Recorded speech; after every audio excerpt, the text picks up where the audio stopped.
Good evening, race fans, and welcome back to the Pro American Late Model Series presented by Harpoon Design. Tonight, drivers making their way on down to the starting grid for our first heat race of round number 8 of the season here at the Stafford Motor Speedway up in Stafford Springs, Connecticut. Looking down at the starting grid, Mr. Chase Johnson going to be starting out on the pole of this one in a brand new black paint scheme here tonight. He is coming in second in the championship still, but just behind our championship leader of Kenny Tripp. Starting his outside, that's going to be the 68 of Mr. Aaron Raymond in the Budweiser entry, with Benny Hogan, last week's winner, coming back in position number 3 in the C&R Machining entry. Fourth place to go back to our championship leader in the temp setters entry. That's going to be the number 12 of Mr. Kenny Tripp. Fifth place going to go back to the 23 of Jonathan Emerson, with Derek Colson in the 5 and Tommy Mitchell in the 6, rounding out this 7-car heat race. Now looking at our attendance sheet, it doesn't look like we will have enough drivers to necessitate eliminating everyone unless we got some last minute joiners that I don't know about, but from the looks of things we should be good to go for all of these drivers to make it into the main event, but still got to get through these starting heat races to determine the starting order and for some extra bonus points. Green flag up in the air though, and Chase Johnson's going to lead the way down the turn number 1, but we are banging doors back in row number 2. Kenny Tripp, Benny Hogan side by side. Tripp up on the high line. He's fallen back a little bit there. High line not necessarily where you want to be, especially early on in the race on cold tires on a fresh speedway here. Chase Johnson still holding on to the lead of this thing, but it is pretty darn close here. Aaron Raymond, Benny Hogan both nose to tail with him. 14 laps left to go here in our first heat race. Still a little bit of time to get things all sorted out. Everyone now going single foul here as they try to cycle in and get things figured out here. Fastest lap of our heat race just got set though by the 68 of Aaron Raymond in that Budweiser entry with a 19.74. Let's see if he can't top that coming across the line this time by. And the answer is going to be no, but Chase Johnson is actually going to set a new fastest lap here of this heat race with a 19.71. So even a couple laps into this heat race, as the tires start to warm up, drivers are finding speed around this half-mile or 0.8-kilometer long raceway. The Speedway has a pretty decent amount of history here with the league.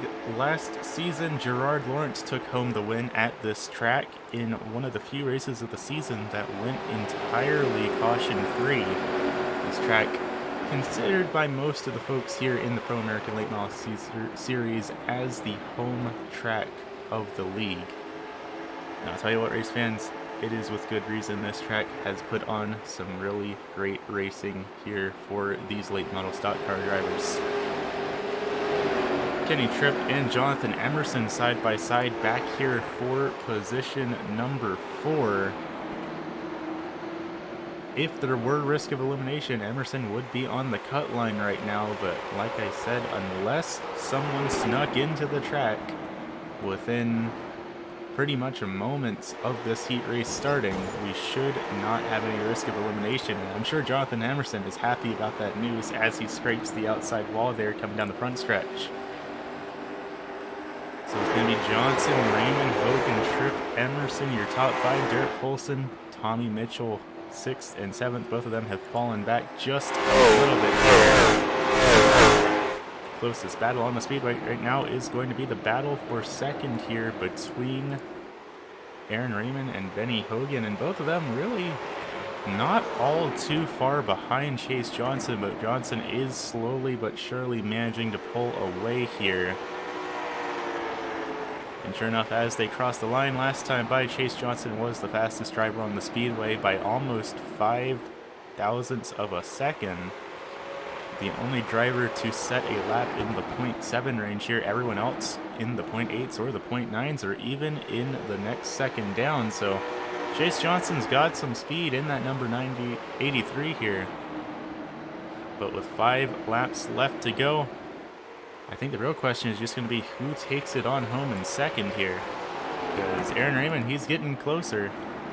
And he's going to have to go on the defensive here, or else Benny Hogan might just give him a little bit of a nudge. Stafford, definitely one of the speedways where you have to employ a little bit of the bumper to get things done here. And both of them going to get a little loose and get down on the apron there, but still less than 0.2 of a second between these two late model drivers. Benny Hogan did take home the win last week in a little bit of a chaotic finish, so he's trying to see if he can't go for number 2 here this evening, but gotta get up here through these heat races first and foremost.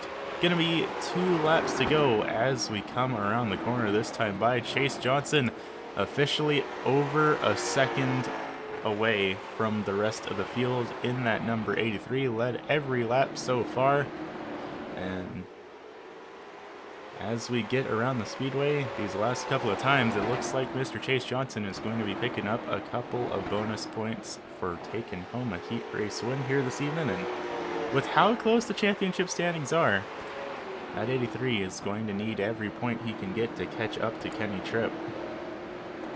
A white flag up in the air though as we head down around the backstretch. Aaron Raymond's got one last opportunity to try and get that CNR machining up in second position. He's going to send it on down into turns 3 and 4, but not quite enough to make it happen. Same deal for Kenny Tripp and Jonathan Emerson. So Chase Johnson's going to be your first heat race winner, then Aaron Raymond, Benny Hogan, Kenny Tripp, Jonathan Emerson, your top 5 here this evening. Just like that, gonna start getting things lined on up for heat race number 2 here this evening. And once again, this is a 7-driver heat race, so it does not look like we have any stragglers that snuck into the speedway last minute. We should be all good to go to have everyone make it to the main. But first things first, how about we take a look on down at the starting grid here. Starting out on the front of this one, that is going to be the Valor Insurance number 42 of Mr. Dylan Hahn, with Paulie Hartwig Jr. in the 73, starting his outside in that Exalta entry. The only driver in the league still to have gotten 2 wins this season. Third place, going to go back to our third place driver in the championship standings. That is going to be the Ghost number 85 of Brandon Kiger. Fourth place, going to go back to one of those drop and bomb racing drivers. That's going to be the 17 of Mr. Sean Patrick. Starting back in position number 5, who is it other than Mr. Steven Rex, another drop and bombs racing driver starting right behind his teammate. That's Steven Rex in position number 5. Sixth place could go back to Mr. Will Salamander Salamone. He's going to be riding on out here this evening in the Snellner Plumbing entry here tonight, rounding out the final position of heat race number 2. That's going to be the 65 of Wesley Ray Jr. As we bring the cars on around the speedway one more time, going to be growing green next time by. Paulie Hartwig Jr., Dylan Hahn, 2 of the younger drivers here in this league. Starting out on the front row, green flag up in the air for the second time here this evening. 15 laps going to be the distance as is usual, and just like that, Dylan Hahn a little bit loose on corner entry there, almost made a bit of contact with Paulie Hartwig Jr., and they're going to make contact again going down into 3 and 4. That's going to send Hartwig up high.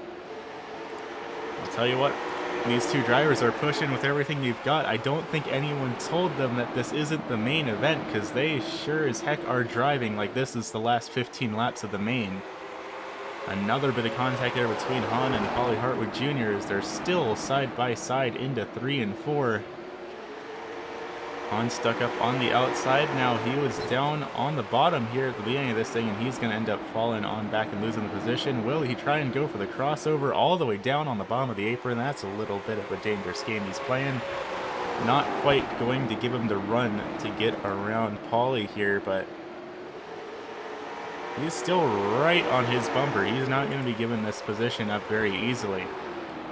Brandon Kiger, the driver, back in third position, a little bit further back, but still very much in the picture here as everyone in this heat race ends up going single file. Paulie Hartwig Jr., though, just posted a 19.84 fastest lap of our second heat race. Not quite as fast as Chase Johnson was in the first heat race, but Well, I say that, and Paulie Hartwig Jr. stands me corrected. A 19.68 is the fastest lap we've seen so far in these heat races. So Paulie definitely has some speed in that Exalta number 73. 10 laps left to go here around this half-mile speedway. These laps are going to click off really darn quickly for these late model drivers. Outside of our front positions, though, Sean Patrick currently running back in the 4th position with his teammate of Steven Rex just behind him. DBR drivers running 4 and 5 here. Then it's going to be Will Salomon and Wesley Ray Jr. rounding out the rest of our second heat race. Everyone's single file right now for the time being, waiting for the right time to strike.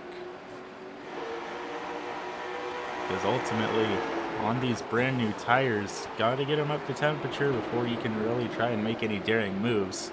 Unless you're Paulie Hartwig Jr. and Dylan Hahn, in which case you simply do not care and throw it 2x2 for the first 5 laps of the race. But regardless, 7 laps left to go, and Steven Rex is going to break the outside wall there just a little bit. Not doing himself any favors here. Fortunately, damage here in these heat races does not transfer on over to our main event later on here this evening, so not the end of the world to pick up a little bit of damage to your late model stock cars here in these heat races, but still counts for a couple of championship points. It's not a very substantial amount, but it is definitely more than 0. And coming into tonight's event, I mean, most of these drivers are within 5 to 10 points of each other in the championship standings, and 5 points is conveniently how much you get awarded for winning your respective heat race. 5 laps left to go, though. Both of the DBR drivers have a little bit of trouble there. Just saw Sean Patrick have a little bit of a scrape against the wall in that white dropping ones racing entry. And before to go as we cross the line, though, Paulie Hartwig Jr. still your race leader in that Exalta number 73. Had a little bit of a scare early on in this race. Both Paulie and Dylan got a little bit loose on corner entry on lap number 1, but now that the tires have heated up, both of these late model drivers are looking really comfortable here out on the speedway. Little bit of trouble though. Steven Rex just fell way on back to the back here. Might have had a bit of a scrape against the outside wall, and it looks like maybe Will Salomon had to check up in the Sneller Plumbing number 36, because he had a pretty considerable gap on Wesley Ray Jr., and all of that just completely went away in no time flat. As we come out of turns 3 and 4, though, white flag going to go up in the air for Paulie Hartwig Jr. one more time around the Stafford Motor Speedway before he cements himself at the front row of our main event. And a little bit of trouble for Steven Rex. Steven Rex is down on pit lane. Looks like he might have had a little bit of scare coming out of 3 and 4, coming to the white flag here. Checker flag up in the air. Paulie Hartwig Jr. is going to take home the second heat race of the evening. Dylan Hahn, Brandon Kiger, Sean Patrick, Will Salomon, your top 5 for heat race number 2. That said, I do want to take just a quick second to take a look back and see if we can't see what happened to Steven Rex before we kick off our third heat race of the evening. Well, it looks like nothing's spectacular. It looks like he just called it an evening and pulled it on down to pit lane. Figured, don't want to run any more of that final heat race here this evening. So that's going to be the end of heat race number 2. Just like that, we're going to be kicking off our final heat race of the evening, and sure enough, 7 drivers registered for this one as well, so there is for sure no risk of elimination for any of these late model stock drivers. They are all locked into our main event here this evening, as we are 1 driver short of hitting that limit. Starting off on the front row of this one, that is going to be the number 99 of Mr. Billy Snodgrass, who took home the win in his debut race a couple of weeks ago, back at, I want to say, the Irwindale Speedway. Starting his outside, though, another driver with a win to his name. That's going to be the Harpoon design number 77 of Mr. Mark Whitley. Third place, going back to another Harpoon design driver. That's going to be the 66 of Brent Mex. Fourth place can go back to the last DBR driver here tonight. That's going to be the 45 of Mike Sukup, with the Sim Experience 26 of Mr. Johnny B rounding out the top 5 here this evening. Sixth place can go back to that Lucas Oil 88 of Mr. Scott Benedicts. And rounding out our final heat race of the evening is going to be the Bob Sub number 28 of P.A.L.M.S. I'll tell you what, race fans, we have had some pretty wild heat races so far this evening, and with a lineup of drivers like this, I imagine that this one is going to be just as exciting. Green flag up in the air though, and a little bit of bumping and banging on the start there. Maybe not quite the start everyone was expecting, but Mike Sukup way up high. He's pushing real hard in that 45, and that's trouble. That's P.A.L.M.S off the speedway. He's going to lock on the brakes, and he's going to get back rolling. No caution is going to fly for that one because he's got that late model pointed in the right direction. But a scary start to the evening for the driver of the number 28 machine. Mark Whitley up at the front of this one in the Harpoon design number 77. Billy Snodgrass following just behind in that overdrive number 99. Both of them pulling away just a little bit for Mike Sukup back in position number 3. That's going to be Brent Mex and Scott Benedicts rounding out the top 5. And all of them have a little bit of comfort room to play with here. Johnny B being scored back in the 6th position, currently about 1.5 seconds behind the rest of the field. And then, of course, just behind them, that's P.A.L.M.S, who had his scare early on in this heat race. He's going to drive it down low, see if he can't get around Johnny B. Johnny B way high through that corner, and it's not quite going to be the line he needs to be taken to hold on to position. So that's going to filter him on back to the back of the field, though. Closest battle on the speedway, however, is the battle up at the front between Mark Whitley and Billy Snodgrass. These two drivers nose to tail, not quite unlike what we saw between Paulie Hartwig Jr. and Dylan Hahn earlier on this evening. Still getting those tires up to temp, so not quite setting the fastest laps that they're capable of just yet, but still getting progressively faster with every lap they turn around here. Double high fives up in the air though. 10 laps left to go. Gonna be 9 to go as we cross the line. And as we get some updates on the time and scoring, not quite a new fast lap. Mark Whitley setting down a 19.86. Billy Snodgrass a 19.83. So Snodgrass was a little bit faster that time by, but only by a couple thousandths of a second. So he's going to need to pick it up just a little bit to catch up to Mark Whitley. And that time by, the story just about the same. Snodgrass a little bit faster by just barely. He's closed the gap down. He's got the nose there. Is he going to give him a little bit of the bumper? No, he is not. He's going to back out just a little bit. And Mike Sukup's down on pit lane. So another driver having a little bit of trouble here. Another DBR driver at that. That's going to send Sukup back to the back of the field here. And looks like he's going to be calling it an evening for this heat race. Has not officially retired from the event itself, so we might see him in our main event later on here this evening. 6 laps left to go here at the Stafford Motor Speedway, and this is the closest battle here on the track between Whitley and Snodgrass. Nose to tail for the lead of the heat race. Big high five up in the air though. 5 laps left to go here for these two late model drivers. They have completely broken away from the rest of the field. Brent Mex a 2.5 seconds back. Scott Benedicts another 2.5 seconds back from Mex. And the story is the same all the way down. Everyone else on the speedway is about a 1.5 seconds apart from each other. 4 laps left to go here. Snodgrass has to close that gap somehow in these next 4 laps. And mind you, they're only setting 19-second lap times, so those are going to go away faster than they really are going to know. And trouble, Billy Snodgrass really loose coming out of 4 there. Not quite what the driver of the 99 machine needs to get up to the front of this thing. That might have just sealed the deal for Mark Whitley to take home the win of this heat race. He's starting to creep back up there in that 99, though not quite falling back all the way here, but with 2 laps left to go, I don't know if it's going to be enough for him to close the distance. Staying at about 0.4 of a second between these two late model drivers. He's gaining a little bit back in mid-corner, but he's going to scrape the wall in corner exit as the white flag goes up in the air.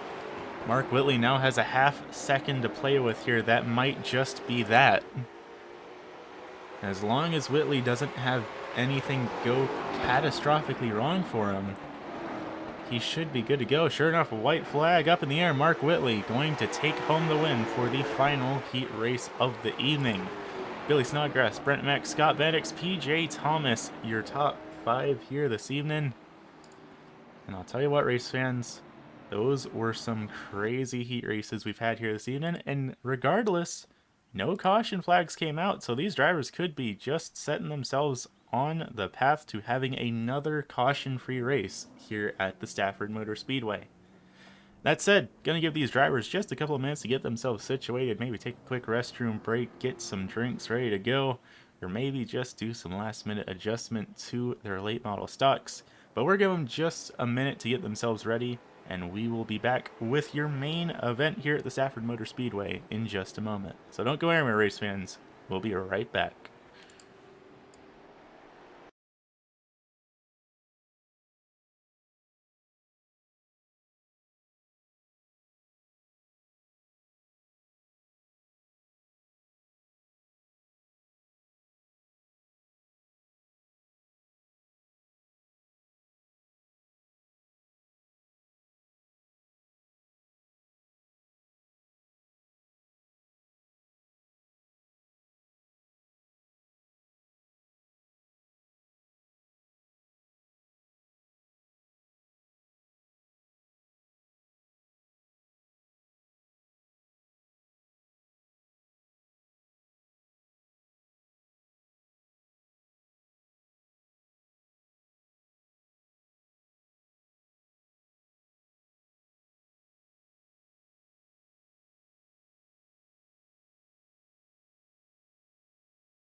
Alrighty, race fans, welcome back to the Stafford Motor Speedway up here in Stafford Springs, Connecticut, getting ready to go green flag racing for our 150 lap main event here this evening for round 8 of the season.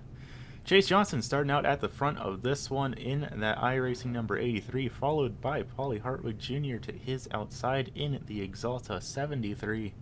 Mark Whitley going to be rounding out your top three here tonight in that Harpoon design number 77, with Aaron Raymond in the Budweiser 68 rounding out position number 4.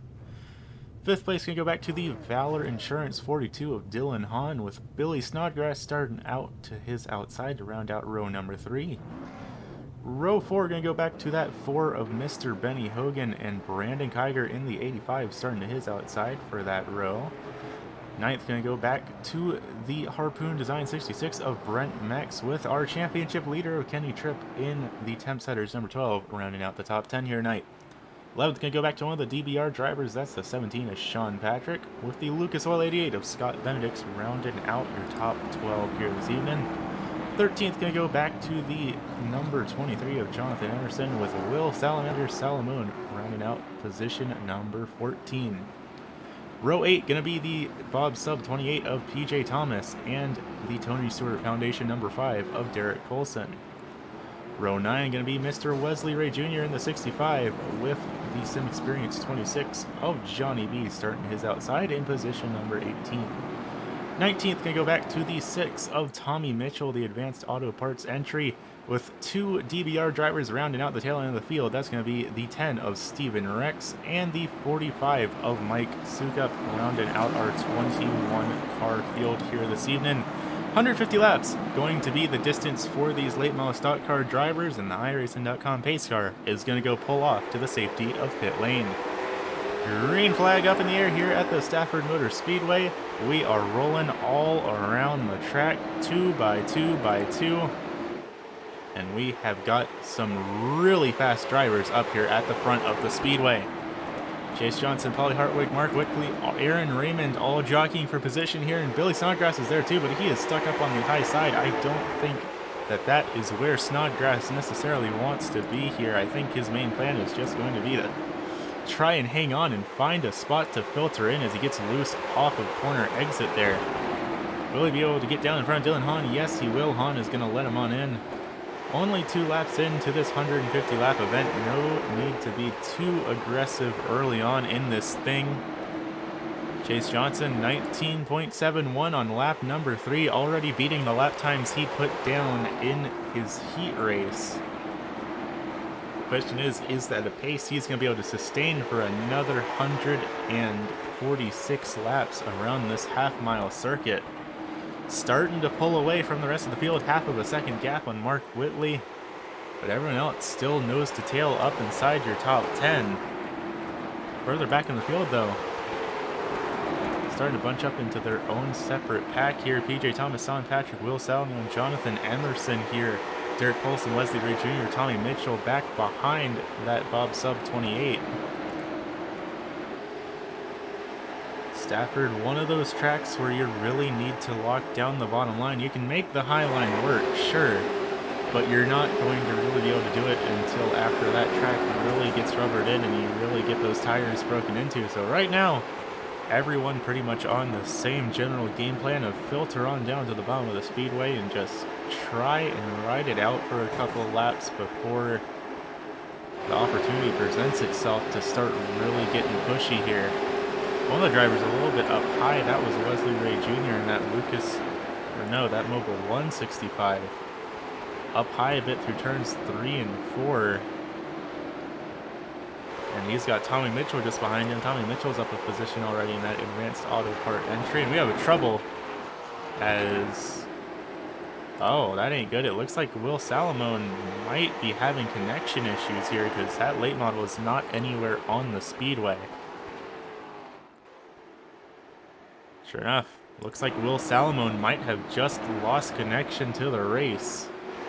An unfortunate circumstance of competing on the virtual iRacing.com platform or doing any sort of racing over the internet is eventually technical problems are bound to catch up to you, but I guess it's not all that different from the real world motorsports where you have random mechanical failures. Here you have random technical failures. And it looks like in this instance, Mr. Salomon's internet might have just cut out because he is nowhere to be found on the speedway. Trouble though. Drivers around. That's Tommy Mitchell and Mike Sukup down on the apron. Tommy Mitchell's got it stopped there, but looks like neither driver necessarily had contact with anything. That said, I think Tommy Mitchell might get hit with an unsafe pit entry here for how he drove through the infield, but not a whole lot he could do to avoid that in that Advanced Auto Parts number 6. Let's take a quick look back and see what went down between these two drivers while we got the opportunity. Of course, looking at that 45 and that number 6 coming out of the corner, and oh, there's Derek Colson. No, that's not Derek Colson. That might have been Will Salamone. I think we need to take one more look at that just to make sure I'm seeing things correctly here. Heading down into turns 3 or 4, and sure enough, that's the ghost of Will Salamone's past reappearing on the speedway to send these two drivers down into the infield.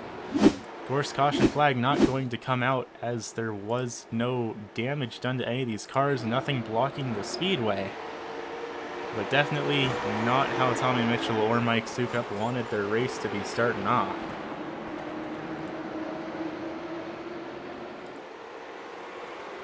Looking a little bit further up at the front of the field here, Mark Whitley, Aaron Raymond battling it out for the 3rd position, the final spot on the podium, and Paulie Hartwig Jr.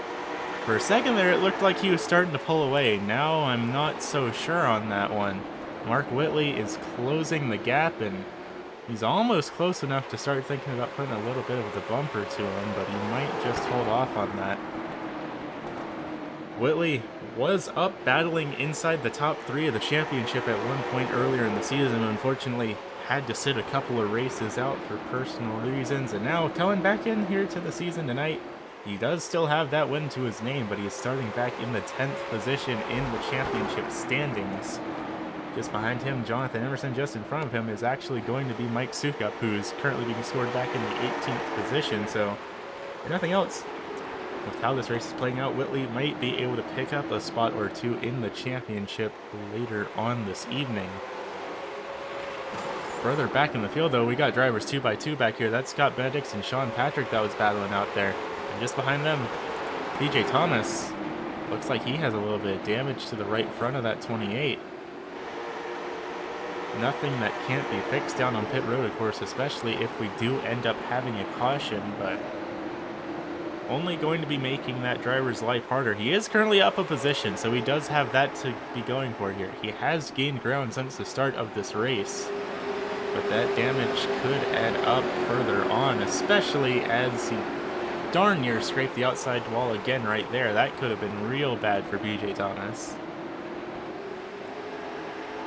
Up in front of them, though, these drivers all battling out, trying to find their way inside of the top 10 here this evening. Currently looking at Jonathan Emerson back in 11th in that Portland Glass number 23. He is up a couple positions, but has to figure out his way around that Ghost 85 of Brandon Kiger, who is 3rd place in the championship standings. So Kiger's got a lot of work he needs to do here this evening, and I don't think he's going to be making the lives easy of any of those late model drivers behind him. Derek Colson. Sure enough, drivers are catching up to that damaged P.J. Thomas, and he's just going to pull it on high and let them on by. I think he knows he has some damage that's affecting his speed here. Wesley Ray Jr. has to take some evasive actions, and Derek Colson's now coming down a pit lane here on lap number 22. I don't entirely think that this is a scheduled pit stop for that number 5 machine, but sure enough, he is on down on pit lane. It does not look like he's getting any tires put on that late model, so unless he's on a really bizarre fuel strategy here, I don't think this is a scheduled stop for Derek Colson. And sure enough, just like that, we've now been 20 seconds inside of his pit box, so there's something wrong under the hood of that number 5 of Derek Colson. Did he just retire from the race? No, he did not. He is still here. But yeah, something's definitely not going on that was scheduled for a pit stop with that 5 machine. That's going to filter him on back to the 20th position, down 4 spots from where he started. Not as far down as Will Salamone, who looks like he may have had to retire from the race. No, he is not. Will Salamone is still out here on the speedway. he is being scored 10 laps down right now, so that internet issue definitely had an effect on the timing and scoring for this late model driver, but he is still in the race, which is better than what I was expecting. I was thinking that he was going to have to pack it up and head on home and start thinking about what he's going to do next week at the Lucas Oil Indianapolis Raceway Park. Closest battle on the speedway, though, still the battle between your second, third, and fourth place drivers, Paulie Harbour Jr., Mark Whitley, and Aaron Raymond, all battling it out for the second position here. Paulie again looking like he's breaking away just a little bit, and then as soon as it looks like he makes some ground, Mark Whitley closes the distance just like that. Let's actually take a little bit look down from our top-down view here. Everyone's mostly trying to work the same line around this speedway. That said, Aaron Raymond was starting to take a peek at down low to Mark Whitley there. Not quite close enough to make a move, but he's thinking about it. He wants to get inside that top three sooner rather than later, but it's not going to be an easy job. And of course, looking up at the tops of these corners, you see all of that speckling down on the racetrack. That is all marbles. That is little chunks of rubber that is worn down into the speedway from these late model stock car drivers' tires. And, well, race fans, I'll just say they earned the name marbles for a reason. You don't want to drive in those.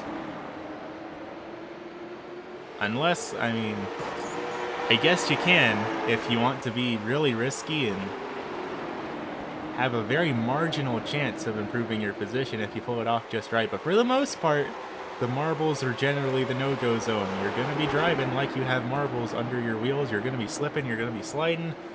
And more than likely, you're going to end up in the outside retaining wall. So generally advisable not to end up there. But they have built up really heavily here on the speedway, so I don't know if these drivers are going to have much of a choice about it. Because we're only 32 laps in. We've still got a little bit under 120 left to go around this speedway, so eventually someone's going to have to be the driver that ventures up there to try and make some moves. Of course, as usual here in P.A.L.M.S, there will inevitably be a pit stop at some point. Cannot make it to the end on fuel as it stands right now. And under that stock, drivers probably will be putting on some new tires as well, and that might open up some new opportunities for them. But right now, everyone's just kind of cycling their way around the speedway, trying to click off some laps. Because ultimately, don't want to gain a whole bunch of positions really early on, burn off the good of your tires, and not be able to hold on to them later on in the race. Because you know what they say, I mean, it doesn't matter how many laps you've led, you gotta be there at the end. And right now up at the front, Chase Johnson, he's leading this field by 2 seconds now, so he's looking pretty dang comfortable up in that number 83, but I don't know if the pace is going to be all that sustainable. Actually, right there up in front of him, that looks like Mr. Johnny B. That would be the first driver to go a lap down here that wasn't involved in any sort of contact or have any sort of off-track incidents. And I say that, and we've got trouble, caution flag out on the speedway. That's Aaron Raymond and Mark Whitley. That was those two drivers we saw battling side by side, nose to tail for the second and third positions for the past couple of laps. Looks like finally someone might have had a little bit of an oopsie here, because that is at least one damaged race car. Let me see if I can't see where Mark Whitley is. Mark Whitley's coming on down pit lane. Does not look like there's really any damage on that 77, but not exactly how he wanted that to go. And taking a look at pit lane, it looks like pretty much everyone is coming down. Aaron Raymond stayed out, Benny Hogan stayed out, Sean Patrick stayed out, and Johnny B is electing to stay out to try and get that wave around. But that's most of the field here electing to come down under this yellow, try and see if they can't get some new tires, get some fuel. And frankly, I'm surprised to see the amount of drivers that are electing for 4 tires here. And sure enough, Aaron Raymond, Sean Patrick, and Johnny B are all coming down this time as well. So that is the entire field coming down pit lane under this yellow. That said, let's take a look back, see what brought out this yellow in the first place between Mark Whitley and Aaron Raymond. Looking like we're heading on down into turns 3 and 4 here. Mark Whitley up at the front, Aaron Raymond just behind him. And they make a little bit of contact, and there's the 99 piling on in behind as well.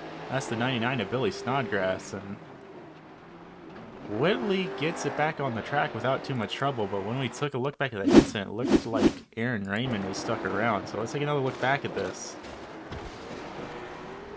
Sure enough, Aaron Raymond around and close enough to the racing surface to pose a threat to the drivers. So of course that is going to be the cause of the caution here this evening. Let's take one more look back down at that, maybe take a look from our top-down view as these events unfolded. What a hard impact. I feel like Aaron Raymond really got the hardest impact from all of that, with that impact from behind from Billy Snodgrass. So that's going to be our first caution flag of the evening. Drivers getting waved around now. That looks like that might have been Tommy Mitchell getting waved around.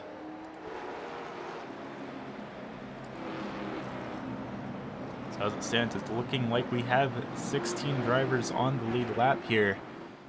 Paulie Harwood Jr., Chase Johnson, your front row. Then it's going to be Dylan Hahn, Billy Snodgrass, Brent Mex, your top 5 here this evening.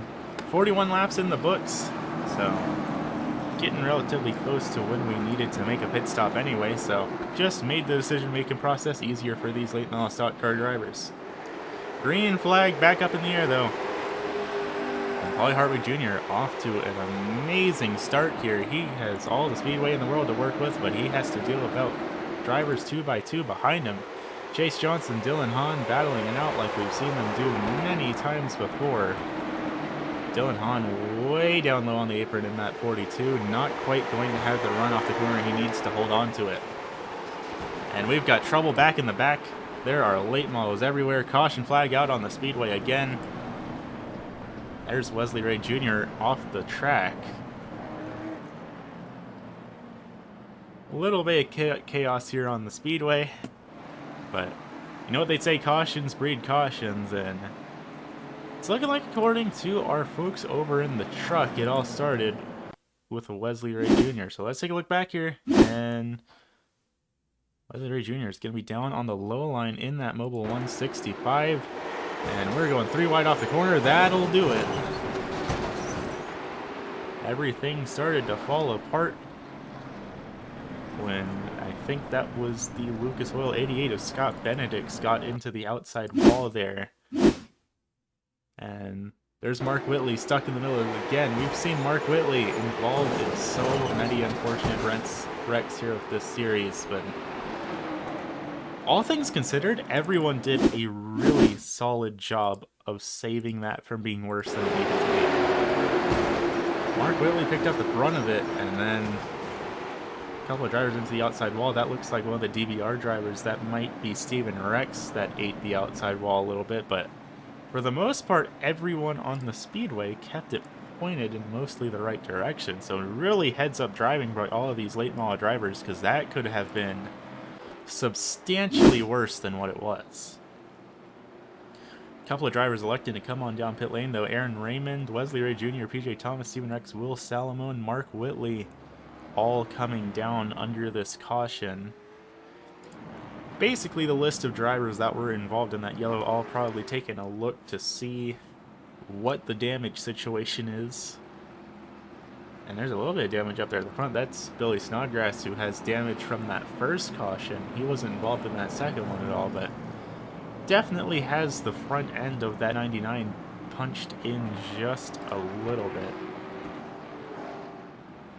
And we've gotten word from race control that the 88 of Scott Benedict's has been given an end-of-line penalty for incident responsibility, which is also going to mean that he's going to lose the eligibility to compete for the lucky starting spot bonus.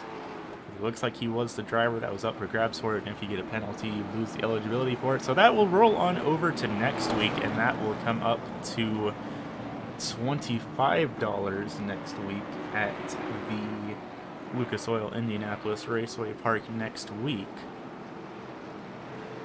A couple of drivers getting their wave arounds. That looks like Steven Rex, Aaron Raymond, and Scott Benedict's. No, that's just Scott Benedict's coming out of pit lane.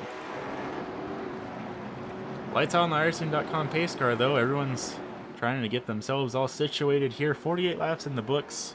Going to be just a little bit over 100 to go when we go green flag racing next time by. Everyone in your top 8 here have not come down pit lane a second time. They only came down under the first yellow. I said iRacing.com pace car is off. We're going to go green flag racing again and again. Paulie Hartwood Jr. getting an amazing start down on the inside line. Everyone else kind of just having to bite the dust here. Chase Johnson filters on down to the low line, but it's 2 by 2. Behind him is Billy Snodgrass and Dylan Hahn battle it out.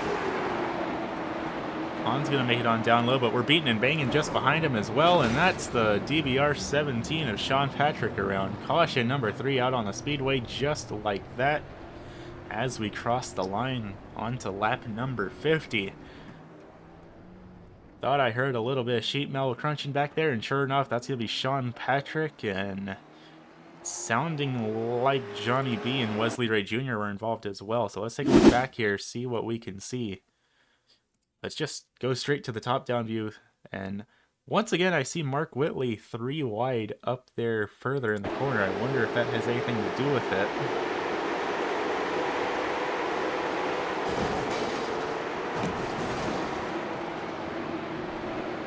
Well, Sean Patrick got spun around, but he really wasn't involved in that caution at all. So let's take another look. Take a look down at Wesley Ray Jr. He was a little bit further up here, closer to that 3 wide out of the corner, and just a little bit of contact with the 5 of Derek Colson, and everyone else just having to check up.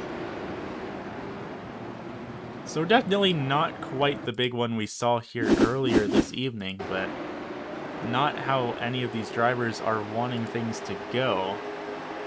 Johnny B, another driver, he slowed down. He really wasn't involved in that wreck at all, but then there's going to be the 65 of Wesley Ray Jr. So that'll be caution flag number 3 out on the speedway. Drivers now all getting themselves situated behind the pace car here once again, making sure everything's lined up all correctly. Paulie Hartwood Jr., Chase Johnson, Dylan Hahn, your top 3 here this evening. But while we've got a second here under this yellow, why don't we give a quick word to our friends over at Harpoon Design.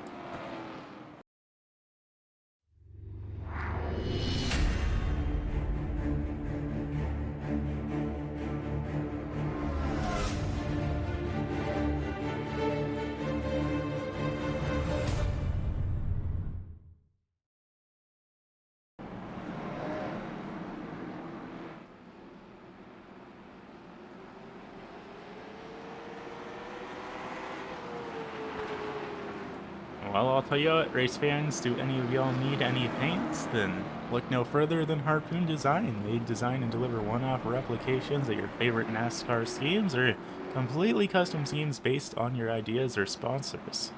Ready to get started? Head on over to harpoondesign.com. Currently under our 3rd caution of the evening here at the Stafford Motor Speedway for round 8 of our 2nd season. Word down from our friends up in race control, no penalties will be given for that yellow, as it was caused by a little bit of internet connection issues. No drivers being found at fault for this one. That said, we are going to be trying for a single file restart here. Lights are out on the iRacing.com pace car. Let's see if we can't get this thing rolling once again here. Paulie Hartwood Jr. at the front of this thing, and green flag up in the air. And again, Paulie Hartwood Jr. getting a really solid start on the restart here. Further behind everyone else, more or less single filing themselves around the speedway here after all. Single file restart. makes passing right on the jump of the green a lot more difficult. That said, Mike Sukup back here, he's moved his way up to the outside line, and it looks like he's actually making it work for him here just a little bit. Battling on the outside of that 23 of Jonathan Emerson. That said, he's going to slide way up there, race fans. You remember what I was talking about with the marbles? That's what'll happen to you if you get that late model in the marbles and you're not perfect on the balance of it. So that's going to filter Sukup on back to the 12th position. He's still up 9 spots. If you remember correctly, Sukup started at the tail end of the field here this evening after having to retire early from his heat race. So Sukup, all things considered, having a pretty solid evening. Up 9 positions, but the most improved driver so far right now is actually going to go to one of his teammates. That's going to be the DBR number 10 of Steven Rex, who is up 10 spots from where he started back in 20th. Trouble, though, we have a driver round off the speedway. That's Tommy Mitchell around. He's going to get it rolling here again, so no caution flag going to fly here this evening, but that's going to send Tommy Mitchell all the way back to 18th, just like that. Let's see if we can't take a real quick look here and see what happened to him. Then down into turns 1 and 2, just got loose off the corner and spun without really any help. Just a little bit of wrong place, wrong time, got those tires down a little bit into the grass, and that's all it took. Big loose off the corner for Brandon Kiger, Benny Kogan, Kenny Tripp. All of these drivers getting a little squirrely out of turn number 2. Side by side between these two drivers, so that's going to be Aaron Raymond actually.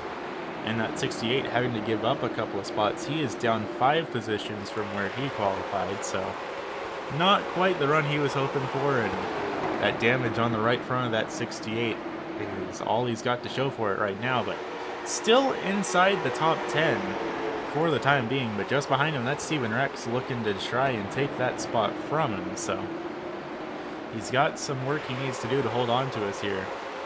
Up in front of him is the 12 of Kenny Tripp, who is our championship leader. Still no wins this season, but he is at the front of the championship just from having some really consistent finishes this evening. After the points were distributed from qualifying and the heat races, Kenny Tripp's lead has narrowed to about 27 points over Chase Johnson.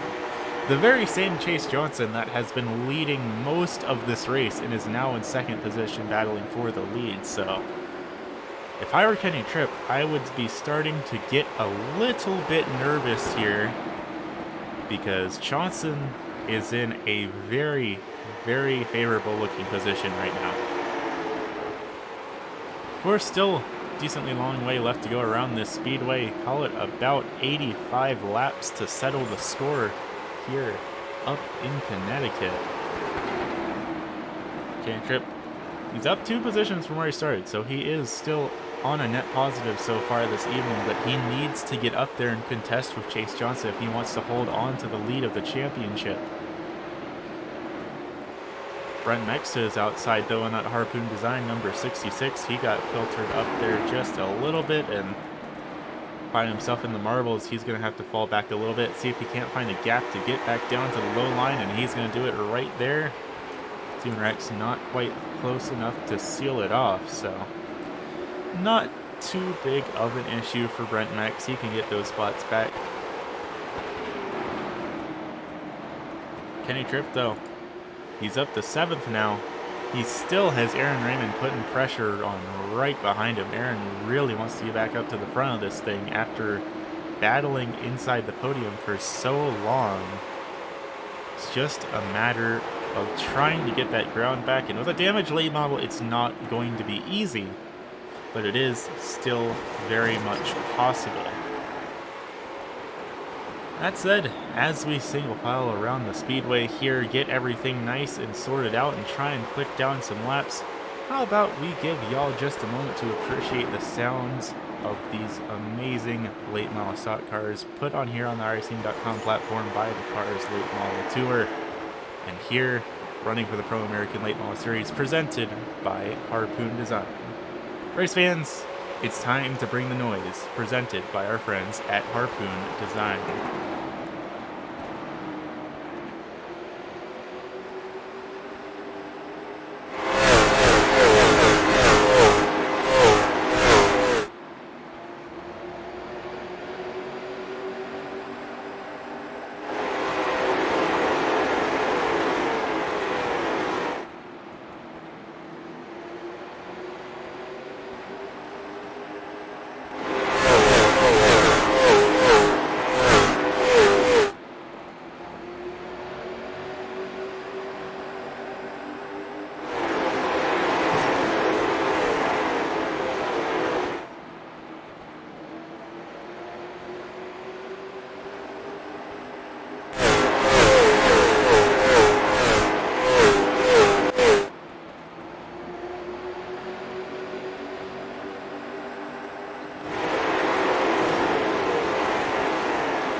I'll tell you what, race fans, you gotta appreciate the sound design here on the Iverson.com platform. They have done some excellent work with these late model stocks. And of course, gotta give a big thank you to our friends over at Harpoon Design for powering that segment, and to Mr. Aaron Raymond for being the driver to provide the onboard cameras here this evening. Halfway through the race, though, we have made it halfway through these 150 laps. And Chase Johnson, just a couple of laps ago, had to make his way on down pit lane, and that is going to knock him a lap down here this evening, scoring him back in the 17th position. Mind you, Chase Johnson is our pole sitter. He started up at the very front of this thing, and now he is down 16 positions. So, gonna have to keep an eye on the 83 and see if this is part of some elaborate pit strategy here, or if maybe something just did not go right under that hood of that 83, but 16 positions and an entire lap is a whole lot of ground that he has to make up at some point later on in tonight's event. That's going to make Paulie Hartwig Jr. our race leader, though, and he has a 2.2 second lead over the rest of the field. Billy Snodgrass now being the driver to find himself in the second position. Just behind him, going to be Mr. Dylan Hahn in the Valor Insurance number 42. Whole lot of different late model drivers that have all gotten wins here in the Pro American Late Model Series, but Chase Johnson is the only driver with a win that is inside of the top 5 of the championship. Chase Johnson, of course, took home a win very early on in this season. He is second place in the championship standings, right behind Kenny Tripp. Our next driver to take home a win, though, going to be Mark Whitley, all the way back in 10th in the championship standings in that Harpoon Design entry. Next driver with a win, well, that is going to be Dylan Hahn in that number 42, right behind Billy Snodgrass, battling up inside the top 3 of this thing. That's going to be Paulie Hartwig Jr. back in 15th.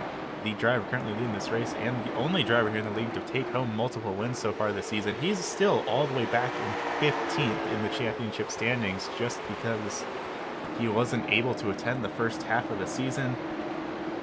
But it doesn't even end there. We have 2 more drivers here in this series that took home wins, and they are back in 29th and 30th in the championship standings. Benny Hogan, Billy Snodgrass. Both these drivers winners here in this league, both of them not even inside the top 25, which just goes to show how crazy the points championship has been here this season. There have been drivers of all skill levels kind of all over the place, but it's really, really close for the championship. Kenny Tripp, he is holding on to the championship lead as it stands right now, as Chase Johnson is 10 positions behind him on the speedway right now, but I'd imagine that Tripp, as well as everyone else that is currently on the lead lap, is going to have to come down pit lane again at some point this evening. So things aren't just said and done here for Chase Johnson. He still very much still has a chance here tonight. Really, it's just a matter of waiting and seeing.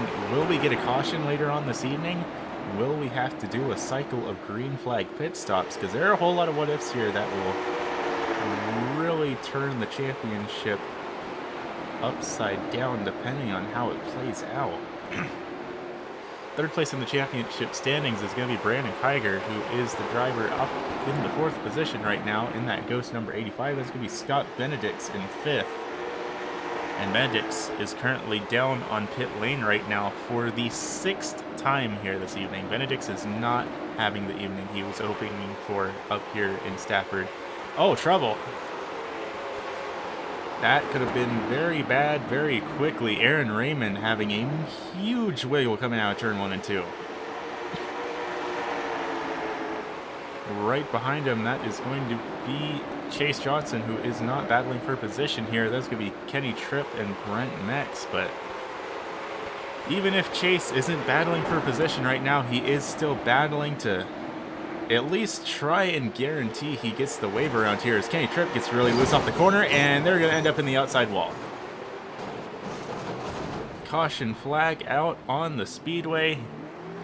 Chase Johnson going to end up in the outside wall, maybe pushed a little bit too hard against Aaron Raymond there.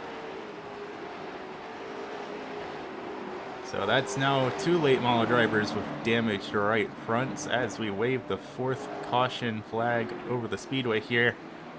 Before we get a replay of that though, I do want to take just a second to see if we end up having some takers down on pit lane, because I'd imagine most of the drivers that were on the lead lap here are going to be electing to come down, and sure enough, as we head on down to pit lane, it looks like the judgment call is going to be pretty much everyone is going to be coming down under this yellow. Which is not all that surprising to be seen. It is far too much of a risk to stay out right now. Everyone that has not come down is drivers that were not currently on the lead lap. Some drivers electing for 2, others electing for 4. Our race leader of Paulie Hartwood Jr. is going to be a taker of 4 here this evening.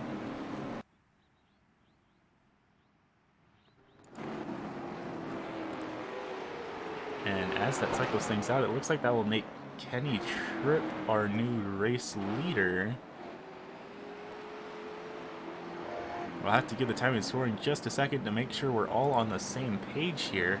In the meantime, how about we take a look back and see what brought out this 4th caution here on the speedway between Aaron Raymond and Chase Johnson. Already taking a look back here, you can see the 2 of them side by side, door to door, coming through turns 3 and 4, and they are just absolutely grinding against each other. And then all it took was a little bit of a nudge against the outside wall, and not really anything either of those 2 could do past that. Once it was done, it was done. They both just did the right thing, locking down the brakes, trying to get those late models to a stop, but I'd imagine neither of these drivers are particularly happy about that incident. So that is going to be the 4th caution flag on the speedway here. A couple lucky dogs though from this yellow, going to be the 26 of Johnny B, the 83 of Chase Johnson, who was involved in that incident, and the 6 of Tommy Mitchell, all going to be getting a lap back here tonight. And it looks like that should put all of those drivers back on the lead lap. So that will leave us with 17 drivers on the lead lap here as we get closer to crossing lap 100. And as our timing and scoring gets updated, it does look like Kenny Tripp will be our new race leader. Mike Sukup back in 2nd. Mike had the fastest pit stop of anyone under that pit cycle, so that would make sense how he's gained so much ground. Only took an 8-second stop, so I think Mike actually only took fuel under that yellow. And then it's going to be Kenny, Emerson, Rex, and Paulie Hartwood Jr. all with 12-second stops, so that tells me that they most likely did 2 tire stops. Then everyone from 6th on back, so Paulie Hartwig all the way back to PJ Thomas in 16th, had 23 to 24 second pit stops. So all of those drivers from 6th or 7th on back should be on 4 brand new Hoosier tires. Going to be a very big what if on how this restart plays out with everyone on differing tire strategies. Green flag up in the air though, and sure enough, Mike Sukup on that 0 tire strategy, having a little bit of wheel spin on the start, and he is going to be pushed 3 wide by his teammate just like that. They're going to make contact. Everyone is all over the place, and somehow everyone managed to hang on to it, but that was a very scary situation for these 2 dropping bombs racing drivers. Mike Sukup just trying his best to hold it up high the best he can. He knows these old tires aren't going to last super well as Brent Mex goes off the speedway. He gets it rolling once again, so no caution going to come out, but that's one driver that just got sent all the way back to 17th from up inside the top 10. And trouble out on the speedway. There are drivers around everywhere here.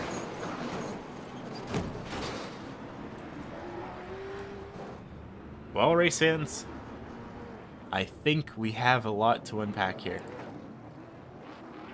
5th caution flag out on the speedway, and I think that might have just been the worst one yet. That was quite the pile up there. Well, nobody should be coming down to pit lane under this yellow except to get damage repaired, and it looks like Scott Benedict's here is going to be one of those drivers that definitely has to do it, because that right front is not at an angle that it is supposed to be at. That is not safe, and you can hear something dragging on the undercarriage of that 88. So let's take a top-down look here, and the truck is saying that they think it starts with the driver out of Highgate, Vermont. That's going to be the Budweiser 68 of Aaron Raymond, side by side with the 99 of Billy Snodgrass, and there's 45 of Mike Suk up there, and they all just come together, and everyone else kind of files on in. Most of the people managed to avoid it. Johnny B, not so lucky. Johnny B thought he was clear, and it looks like just not enough room to get through there. Let's actually take a ride on board with Johnny B here, see what he saw going into that incident. Going way up high in that Sim Experience 26, trying to get the run off the corner. Everything starts to fall apart up in the front, and unfortunately just picked the wrong direction to try and avoid that incident. So that is going to be caution flag number 5 out on the speedway. Johnny B, Mike Sukup, Aaron Raymond, Scott Benedicts, and Aaron Raymond all involved in this 5th caution. What a wild race it has been here, race fans. 105 laps in the books, still got 45 left to go to get this thing sorted out here tonight. Kenny Tripp, Jonathan Emerson, Paulie Hartwig Jr., your top 3. That's going to be Steven Rex, who is up 16 positions right now, and Dylan Hahn rounding out the top 5. You can see there that was Scott Benedict's getting the wave around here, and should be some other drivers getting waved around as well. There's the 36 of Will Salamone getting a lap back.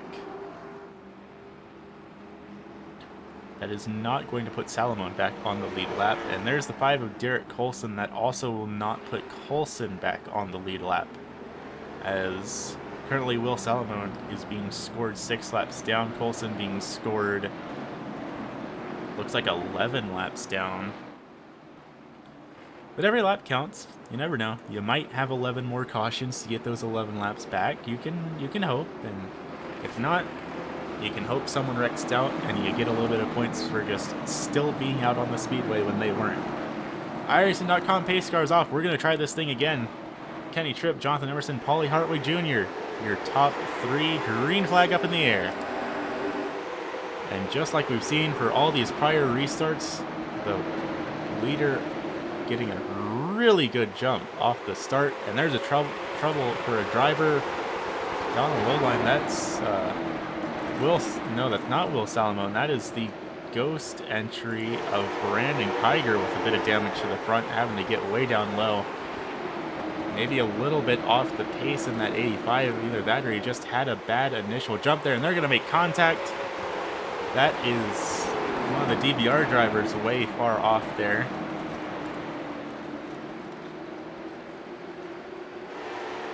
Whatever it was, they got it rolling though, because I'm not seeing them off the track on the timing and scoring. Everyone really just trying to do their best to jockey for position here with 40 laps left to go around the speedway.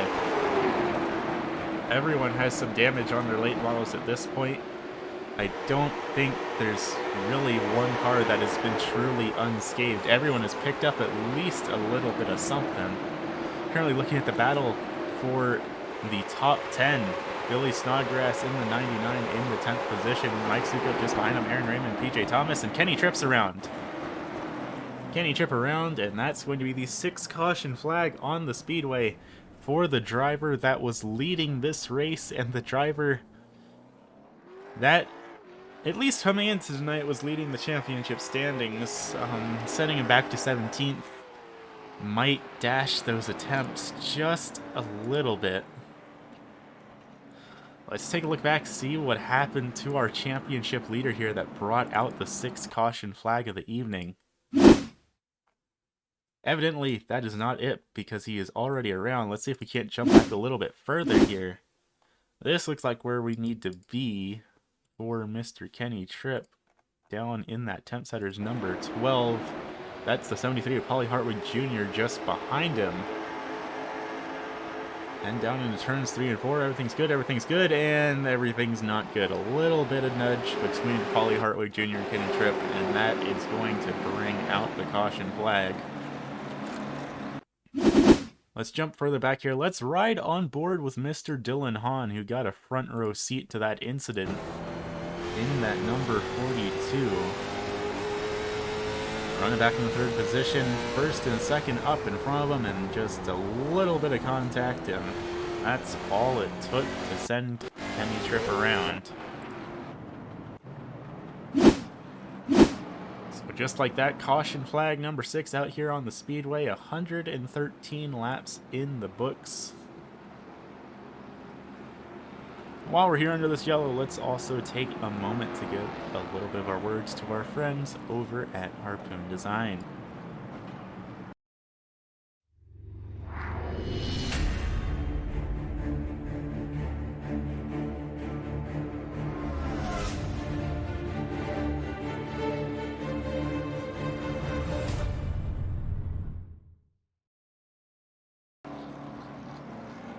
Harpoon Design, of course, not only the title sponsor here of the Pro American Late Model Series, but they have done some of the paint schemes that we see out here on the speedway for some of these drivers.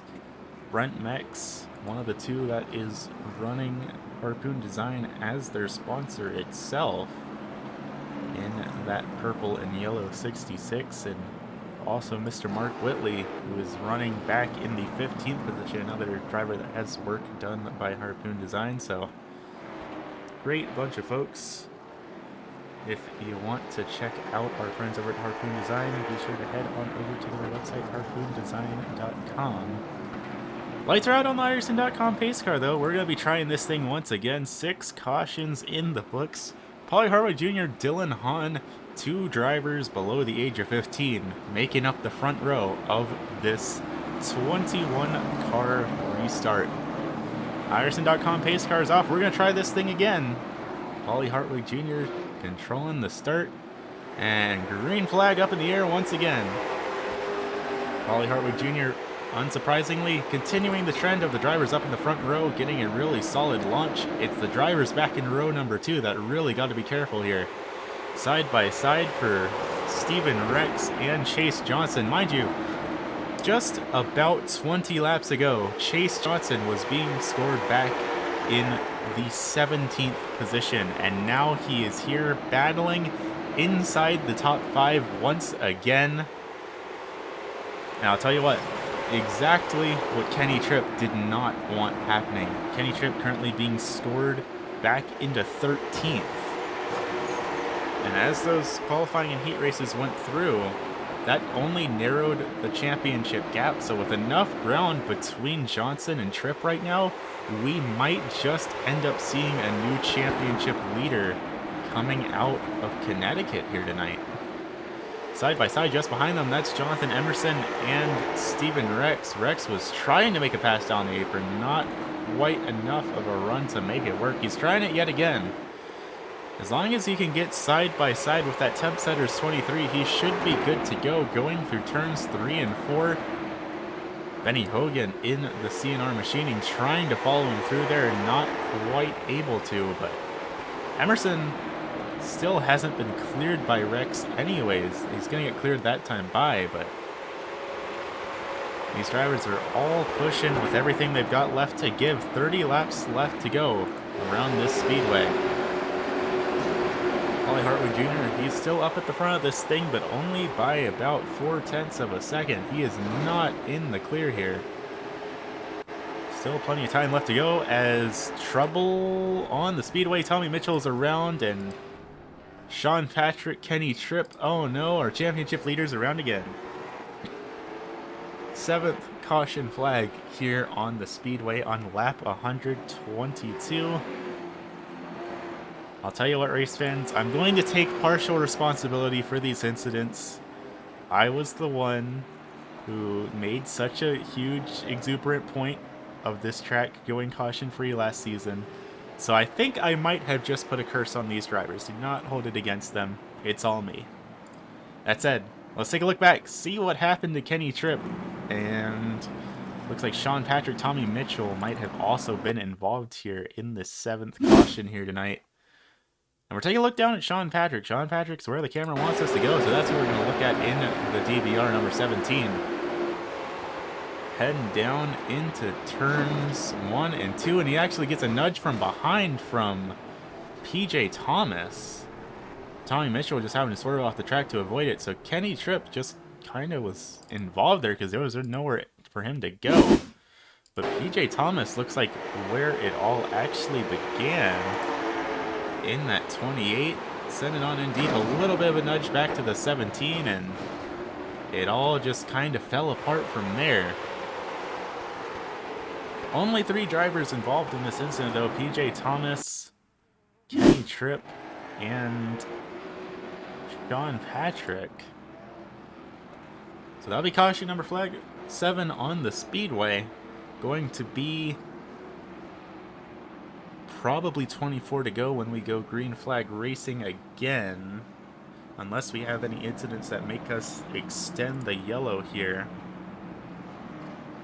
And of course, with the yellow flag coming out, going to have more drivers getting Lucky Dog wave arounds. This time by, it's going to be the 36 of Will Salamone getting a lap back, the 26 of Johnny B, and the 5 of Derek Colson all getting a wave around here. Not going to be enough to put any of those late model drivers back on the lead lap. So that will leave us with 16 cars on the lead lap here. Kenny Tripp, the championship leader, is going to be at the tail end of this pack. And unfortunately for him, the driver that he is battling with in the championship right now is currently being in 3rd position. Little bit of a disparity there that is not leaning in Kenny Tripp's favor. Of course, still 25 laps left to go. You never know how they're going to play out, especially when we got some damaged late models here in the field that are maybe a little more willing to throw some punches in these next couple laps, especially as we close in the final chapters of the season. We only got 3 races left after this. But once again, it's going to be Paulie Hartwig Jr. and Dylan Hahn, your front row. Steven Rex, Chase Johnson going to be row number 2. Green flag up in the air. Let's see what we can make happen here, race fans. Side by side all throughout the field, and we're making a little bit of contact again. There are late models around, and that's going to be caution flag number 8 here on the speedway. Steven Rex, PJ Thomas, Mike Sukup all involved, and we might have had a couple of more victims in there as well. Might have been Will Salamone involved as well. Let's see if we can't take a look back here and break this all down. A whole lot of beating and banging up at the front. See if we can't get a better view down there. It looks like it's all starting here with the 4 of Benny Hogan. Then there's the 10 of, that looks like Steven Rex, and also Dylan Hahn all here. We might have to break out the slow-mo cam for this one. We haven't had to use that one in a little while, but we're going to break out the slow-mo cam here. A little bit of beating and banging, a little bit of checkup, and it actually starts with Jonathan Emerson getting into the back of Steven Rex. And then there's the 99 there as well, who just, not a whole lot he can do. Steven Rex goes spinning down into the field. Everyone swerves to avoid. And for the most part, it actually looks like most of everyone was successful in avoiding that. So not as big of a crisis as I thought it was initially there, but still, that's going to be caution flag number 8 here on the speedway as late models just kind of get sent flying everywhere here.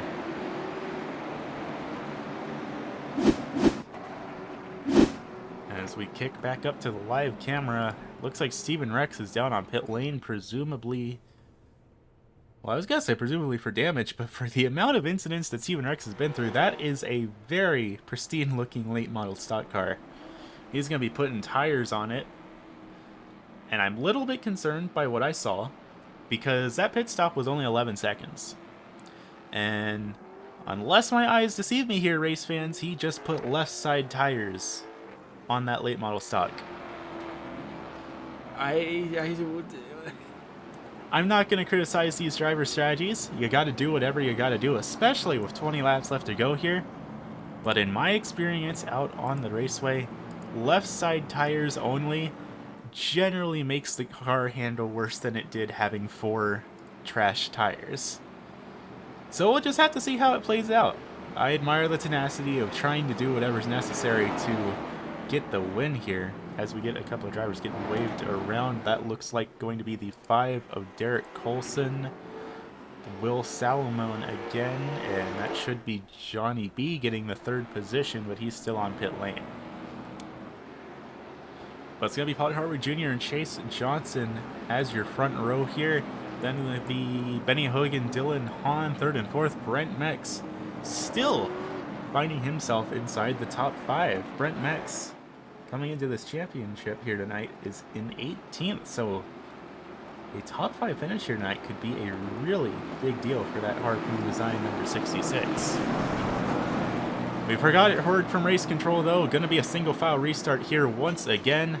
19 laps left to go. Going to be 18 when we cross the line. Green flag up in the air once again. Green flag up in the air once again. We've already got drivers fanning out every which way here, trying to make something happen on these restarts. Currently looking back at Mark Whitley and Billy Snodgrass battling it out for 8th and 9th. Side by side as we come through turns 3 and 4. Whitley stuck up on the high side, Snodgrass down low. Both of them have some pretty messed up late model stocks here, so could be either one's game. And just behind them, that's Brandon Kiger, and would you look at that, Brandon Kiger also has a damaged late model. Behind them, Sean Patrick is looking fairly clean. He's got some rear end damage, but nothing up in the front. And then that's going to be Kenny Tripp back in 11th here. All battling it out for position, all jockeying for whatever little bit of speedway they can grab here. Battle up at the front though. Paulie Hartway Jr., Chase Johnson. Once again, 2 drivers below the age of 15 battling it out at the front of this speedway, showing drivers of all ages and skill levels that they've got what it takes to compete here, despite the fact that, well, if they're 12 years old, I think that means they're still in elementary school, maybe middle school, and here they are dominating the field here tonight. And we've got a driver off the speedway. That's Brandon Kiger around. Kiger's down on the infield grass. He might even be in pit lane.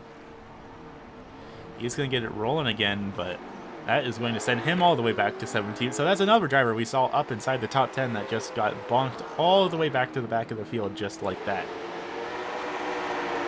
Further up the field, though, closest battle on the speedway is going to be the battle between Kenny Tripp and Mark Whitley right here, battling it out for 8th and 9th. Whitley's going to fall back a little bit on that high line. It makes contact with Sean Patrick side by side, and they are door to door here, heading down through turns 3 and 4.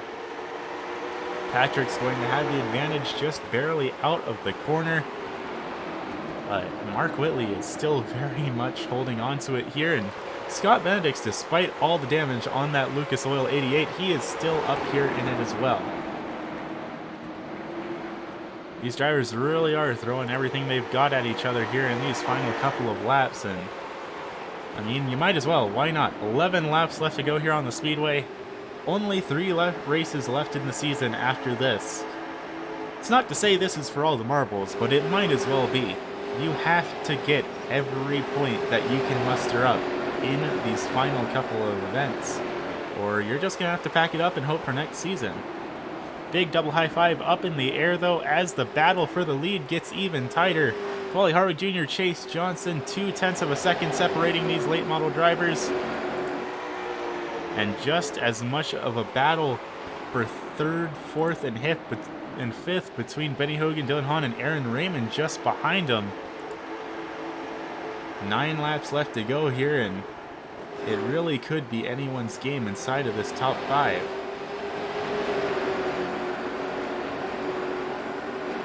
Eight to go as we cross the line. Paulie Hartway Jr. still up at the front of this thing. Benny Hogan. And Benny Hogan's around. That's what I get for saying Benny Hogan was holding on to the lead of this battle. He's going to go around, and that's going to be caution number 9 out on the speedway. Just like that. Shaking up the front of this thing once again. And well, race fans, looks like we have a little bit of a green-white checkered situation on our hands here. Let's take a look back. Take a look down at what brought out this caution between Mr. Benny Hogan and Dylan Hahn here. And down into turns 1 and 2.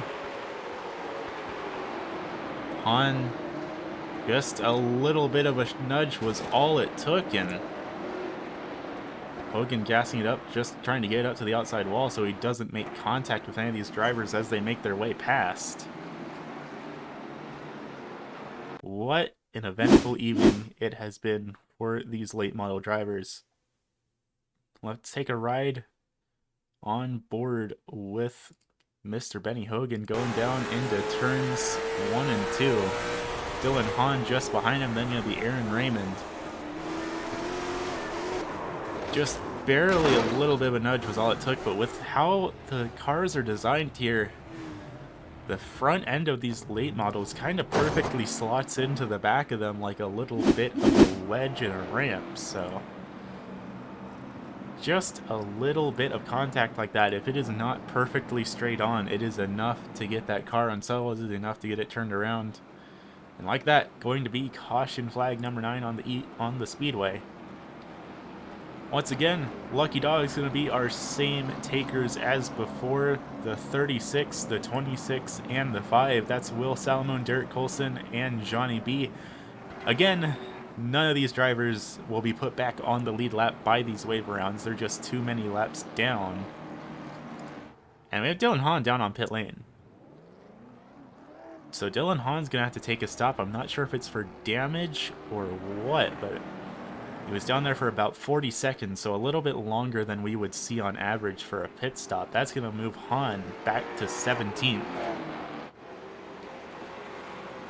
And as these drivers get their wave around the front row of the field, it's going to be looking more or less the same as before. Paulie Hartwood Jr., Chase Johnson, your front row. That's going to be Aaron Raymond, Brent Mex, Billy Snodgrass, the top 5. But most notably, Chase Johnson can't breathe so easily anymore. Kenny Tripp has worked his way back up from 17th. Now he is in 6th.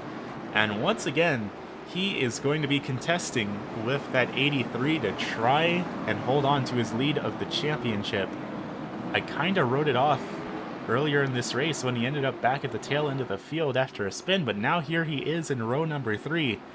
He is in striking range of that 83 of Chase Johnson. Gonna be a green-white checkered finish here, so let's see if we can't work things out. Paulie Hartwood Jr., Chase Johnson, your front row. Green flag up in the air. Already everyone trying to fan out here, try and get any which line they can to try and make things happen, and there are late models everywhere. Late models everywhere here on the speedway. Caution flag back out. And it looks like Steven Rex was one of the ones involved. P.J. Thomas, Will Salamone might have also been involved there as well. Possibly also Mike Sukup. So that's going to be caution flag number 10 here on the speedway. Let's take a look back here. Because once again, I think we find ourselves in a situation where we have a lot to unpack here with this caution. And actually, taking a look at this, it looks like the wreck's already happened. So let's wind it back even further. And they actually doesn't look like they have a further back to give us here. This is the best we're going to get. But it looks like the wreck's happening in front of Salamone. So let's pan ourselves forward a little bit. Let's see. There's the 28 of P.J. Thomas. So do we have a camera feed of P.J. Thomas in this incident? Yes, we do. And there's the 45 Mike Sukup after all. So I was right. Mike Sukup was involved in this one. Mike Sukup actually got the brunt of that. Wow, that was an impact.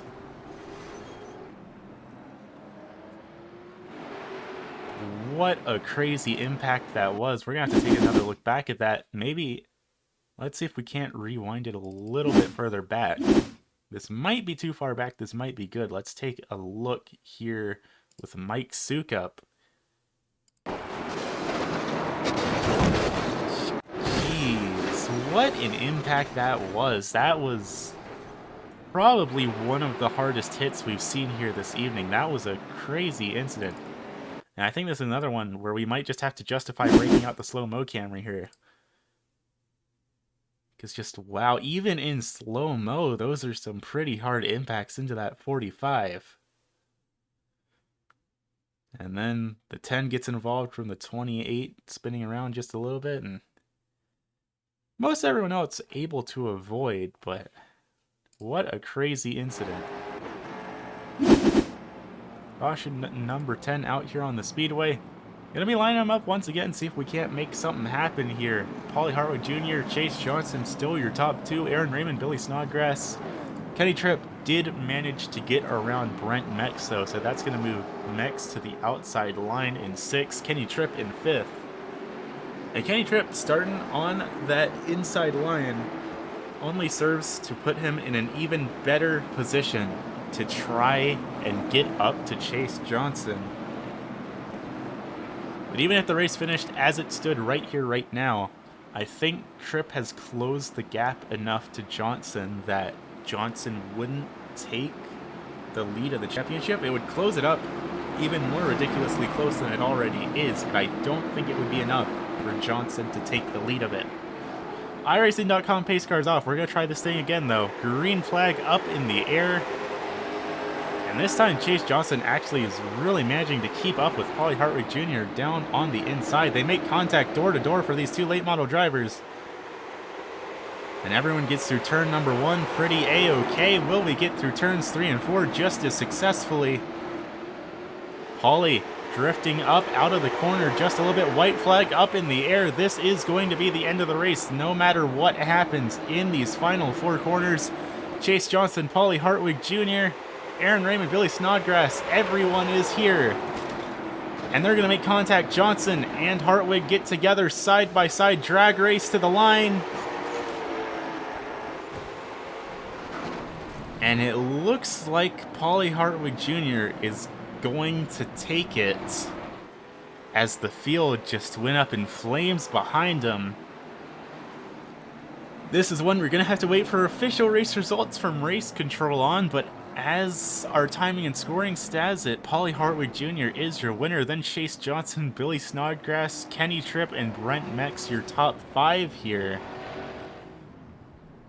I think we're going to have to take a look back and try and break down everything that just happened here, coming to the checkered flag. Because aside from that photo finish between Paulie and Chase, there's also this whole incident that just occurred in turns 3 and 4. Let's take a look back here. This is the white flag lap going into 3 and 4. Aaron Raymond and Billy Snodgrass get together. And actually, the wreck in the back's not as bad as I anticipated it to be. Aaron Raymond got sent around, but otherwise all was good back there. Paulie Hartwick Jr. now going to be taking home not only win number 2, but win number 3 here with the Pro American Late Model Series tonight. And what an evening it has been for these late model drivers. But now that Paulie's finish is burned out, I do also want to take one quick little look back at that checkered flag battle between these two drivers and just really appreciate the battle between these two. Side by side, coming down the front stretch, they make contact, but at the line, it's just barely going to be Paulie Hartwick Jr. that takes it home here this evening. So that said, we are going to be back here in just a moment with some interviews with your top 3 finishers here tonight after this crazy, crazy race here at the Stafford Motor Speedway. We will be back in just a moment, race fans. Don't go anywhere.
Alrighty, race fans, welcome back to the Stafford Motor Speedway. Up here in the broadcast booth with me, Mr. Paulie Hartwick Jr. Third win of the season here tonight, and what a crazy race it has been. How are you feeling now that everything's said and done here tonight? Yeah, really. We were just on point with our pit stops, everything. This track is hard. You know, yeah. In the last corner, I was blowing my mind. I just feel bump. Um, yeah, I thought we were gonna lose that, but yeah. I know Chase wants me clean. We put a little door rub in there. So yeah, we were pretty good, spot on. We're not really good at this track. It's not really my track. We only ran 2 times here with the practice. All the time, always hitting the wall, but we never hit that all today. This wouldn't be without Aiden Trivet. He really was good on point with today with spotting. Couldn't thank him enough. I do gotta ask, when we had these late race cautions coming out, was there any worry in your mind that Chase might have cleared you? I thought Chase was gonna get me there. My restarts were just on point today. Just get him on a restart, but he didn't sleep on that one. So I just let it off early, keep him on my outside for a little bit, and yeah, when you're wheel to wheel, it feels like you're gonna get right turn. Door bang is the thing, and like in real life, yeah.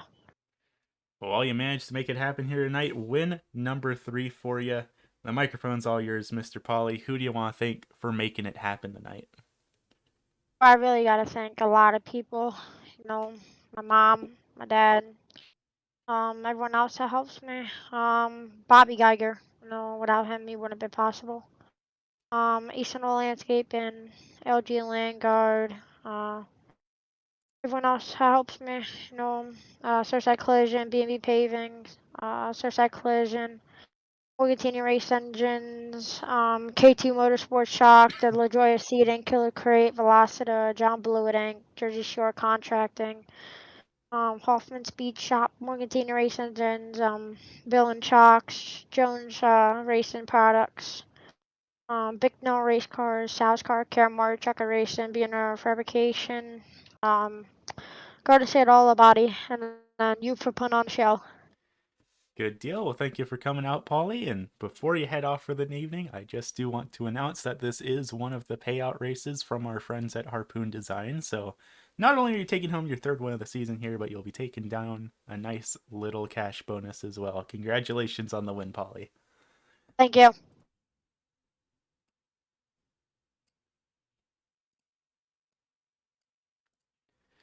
And finishing back in position number 2 here this evening, Chase. What a crazy race this has been. What a crazy finish that was. How are you feeling now that you've got a second to process everything that just happened?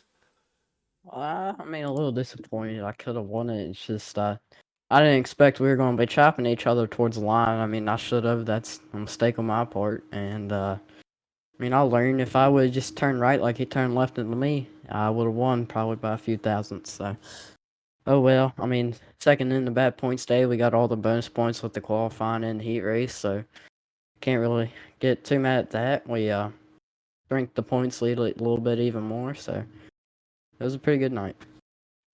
Yeah, it was a pretty crazy run. You reckon if we didn't have those couple of cautions near the end, if you would have had anything to give to Polly if we had a little bit of a longer run?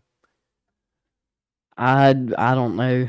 Probably seems to mess up I mean, at least like once every 15 laps, pretty good. So, I mean, if he would have messed up, I definitely would have won. It's just can't really go anywhere when you're that close. So I was a little bit better than him, and he was a little bit better than me some laps. And at this track, you just really can't go anywhere at that point.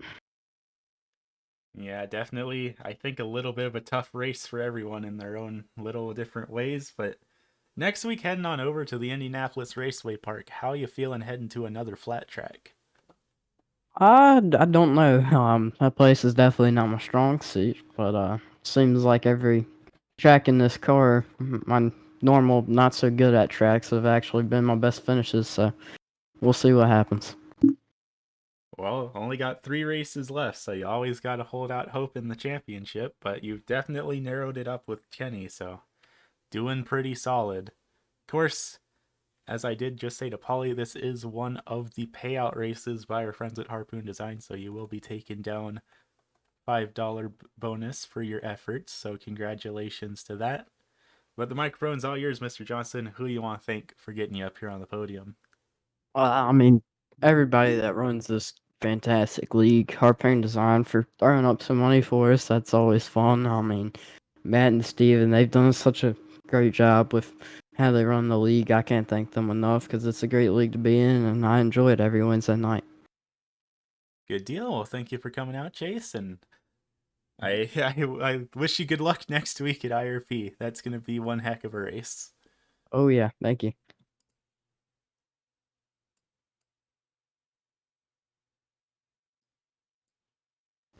And finishing back in position number 3, Billy, I feel like I just talked to you a couple of weeks ago, and here you are up here again, another podium to your name. How you feeling now that everything's said and done here tonight? Um, Pretty good. It was a fun race, and being on one arm, it was a struggle. My right arm is killing me right now. Yeah, I'd imagine. I'm hoping that you didn't take Matt's advice and didn't glue your arm to the wheel, because that could have been bad considering how some of those incidents looked for you, but regardless of that, you still managed to pull off a top 3 despite everything that happened. Yeah, I definitely was not gluing my hand to the wheel, but the top three feels nice for being on one hand and all the struggles and all the wrecks happening right in front of me. Oh yeah. You imagine if anything played out differently, you might have had something to give to Polly or to Chase. Uh, yeah, I think I would have had them all if I didn't restart on the outside every single restart and all the wrecks didn't happen directly in front of me. Yeah, that was some pretty unfortunate luck, but next week heading on over to another flat track like this one, heading on over to the Lucas Oil Indianapolis Raceway Park. How you feeling heading to another flat track? Pretty good because that's the first track I've ran that I'll be running that I actually like. Well, that's all you need. That's the confidence you need to take it home next week. I'm sure there are folks out in the chat that'll be rooting for you. But for now, the microphone's all yours, Mr. Snodgrass. Who do you want to thank for getting you up here tonight? I want to thank my dad for helping me with all the stuff that I can't do with my other arm, overdrive clearing and grading, and AL racing simulators. Good deal. Well, thank you for coming out tonight, and I look forward to seeing you next week. Thank you. Well, you heard it here first, race fans. Your top 3 finishers here tonight: Polly Hartwig Jr., Chase Johnson, Billy Snodgrass. And what a crazy event it has been here tonight. 10 caution flags out on the speedway, which I believe is the most we have had all season. So as we closer and closer to crowning a champion here tonight, I think the stakes are only going to get higher for these late model stock car drivers. But for now, let's take a look down at our race results. Of course, these are unofficial, but we'll just have to see what the word from race control is in a couple of days when they do their penalty reports. But for right now, as the timing and scoring is calling it, Polly Hartwig Jr. is your winner here tonight, taking home his 3rd win of the season, being the only driver to take home multiple wins so far this season. Chase Johnson going to come up just barely short in that 83 with Billy Snodgrass rounding out the top 3. 4th place can go back to the championship leader of Mr. Kenny Trips, who I think is still going to be the championship leader heading into next week's event. If he is, it is going to be extremely close between him and Chase Johnson. Round out the top 5 is going to be the Harpoon Design number 66 of Brent Mex, followed by the Harpoon Design 77 of Mr. Mark Whitley. Sean Patrick in the 17 for Dropping Bombs Racing back in 7th. Brandon Kiger in 8th. Scott Bendix in 9, and Benny Hogan rounding out the top 10. 11th going to go back to the Bob Sub, PJ Thomas, number 28, followed by Dylan Hahn in the 42, Tommy Mitchell, Jonathan Emerson, and Steven Rex rounding out your top 15. Aaron Raymond going to come home back in 16th after a crazy wild ride that he's been on here tonight. Will Salamone back in 17th, the DBR 45, and Mike Sukup back in 18th. 19th going back to Derek Colson in the 5, Johnny B in 20th, and Wesley Ray Jr. rounding out the top 5 here this evening. That said, that's about all we've got up here at the Stafford Motor Speedway up in Stafford Springs, Connecticut. Next week, heading on over to the Lucas Oil Indianapolis Raceway Park. Another track that, dare I say, is a little bit controversial here on the iRacing.com platform. And you know what that means? That's going to be one heck of a race.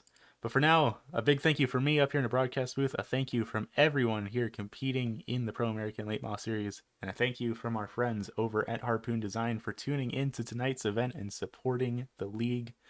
It's been quite the race here tonight, and I look forward to seeing y'all all next week at Indianapolis. Have a good evening, race fans.